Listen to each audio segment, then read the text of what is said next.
When Sarah first logged into the dating app, it was late at night. Her 6-year-old son, Jamie, was finally asleep after a long day of school and cartoons, and the silence in their small two-bedroom apartment felt louder than ever. She hadn't dated in years, not since Jamie's father walked out while she was still pregnant. Since then, her life had been all about survival. Daycare pickups, part-time jobs, bills stacked higher than her hopes, and dreams that stayed folded, like old letters at the bottom of a drawer. Then came Michael, or Mike, as he called himself. He had a soft smile in his profile photo and kind eyes that seemed to look right through the screen. They started talking one night, then the next, and soon every night became theirs. She told him about her job at the local diner, how Jamie liked dinosaurs and pancakes, how she hadn't been to the movies in years.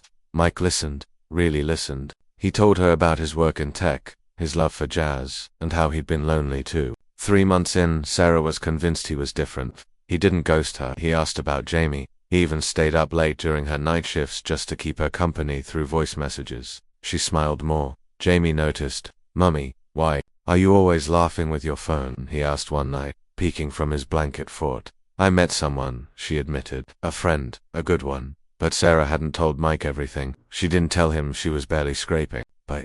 That some nights, dinner was cereal and a prayer. That she wore thrift store uniforms to work and dodged her landlord's calls. She was scared. She liked this version of herself that Mike knew: hopeful, funny, warm. She feared he wouldn't want the real package. Her, the struggling single mom. Then one afternoon, Mike messaged her. "I'd really like to meet you in person, and Jamie too, if that's okay." Her heart skipped. She panicked, but something in her whispered, "It's time." They agreed to meet in the city park on Saturday afternoon. Sarah dressed Jamie in his favorite T-Rex hoodie and tried not to overthink her own outfit: clean jeans, a sweater with only one tiny stain, and a dash of mascara she hadn't used in months.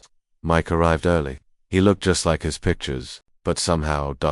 softer in person, taller, calmer. When he saw her, he smiled like he'd been waiting years. "You must be Jamie," he said, crouching to the boy's level and offering a small dinosaur action figure. "I heard you're a big fan of T-Rex." Jamie's eyes lit up. "This is the best day ever." They spent the afternoon walking, laughing, talking. Mike pushed Jamie on the swing while Sarah watched, heart pounding with a strange feeling she hadn't felt in years. Maybe this could be something real. But just as the sun began to set and Jamie chased pigeons by the fountain, Mike turned to Sarah, his face suddenly serious. "There's something I need to tell you," he said. "Something I should have told you earlier." Her stomach dropped. He took a deep breath. "I wasn't completely honest about who I am. Yes, I work in tech, but I also run the company." Sarah blinked. "You mean ... like a manager?" "No," he said gently. "I mean, I'm the CEO. It's a family company. I don't usually tell people. It makes things complicated." Sarah stared at him, confused, speechless. "I didn't want to lead with that because I wanted you to see Minard the job or the money," he continued. "And now, I want to be honest. All of it."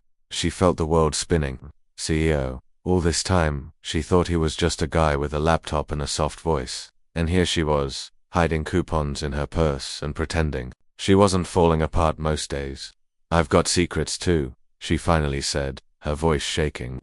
"I'm not who you think either. I'm a broke single mom who can't afford a babysitter and cries in the shower some nights.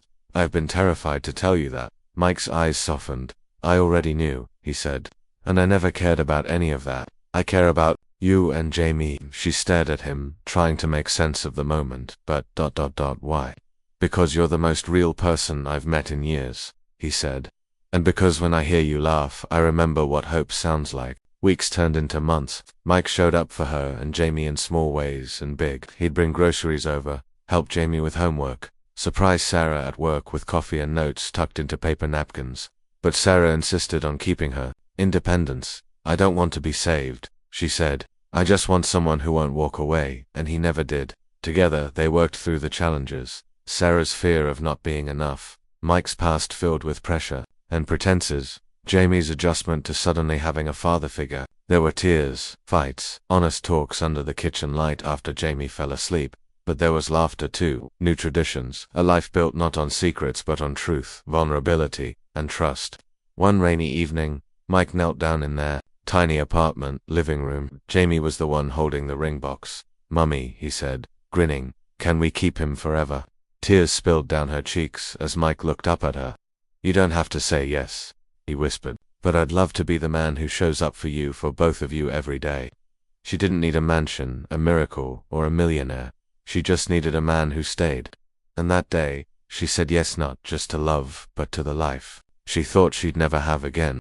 Because sometimes the biggest secrets aren't the ones we hide from others, but the ones we hide from ourselves. That we are worthy, that we are lovable, that we deserve more than just survival, we deserve joy. And for Sarah and Jamie, that was the beginning of everything.